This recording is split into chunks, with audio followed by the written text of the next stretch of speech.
అద్దంకి దయాకర్ గారు, మీరు కాంగ్రెస్ పార్టీకి వీర విధేయులు. లోపల బాధ ఉన్నప్పటికీ పైకి మాత్రం చిరునవ్వు చిందిస్తూ లేదు నేను ఎదురు చూస్తాను, నాకు నమ్మకం ఉంది అని అంటూనే ఉండేవారు. అంతలోనే అవకాశం వస్తూ ఉండేది, చేజారిపోతూ ఉండేది. ఈసారి మీకు గట్టి నమ్మకంతోనే ఉన్నారా, లేదంటే ఎక్కడైనా ఒక భయం ఉందా చివరి వరకు? అయితే మీలాంటి వాళ్ళని చూసి భయం అయ్యేది. ఇప్పుడు ఏం చెప్పాలి, ఈసారి చేజారిపోతే మళ్ళీ ఇక్కడికి వచ్చి ఏం చెప్పాలి, ఏం చెప్పాలనేది ఒకటి.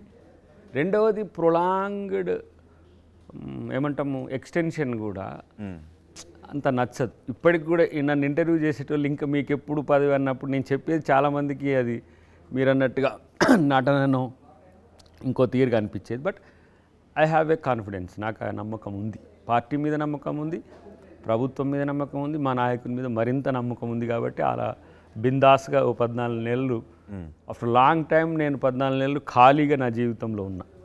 అంటే ఖాళీగా అంటే వేరే టాస్క్ లేకుండా ఎప్పటికి కూడా మిమ్మల్ని డిస్టర్బ్ చేస్తూనే ఉన్నా, వీడియోలు పెట్టు ఆడియోలు పెట్టు.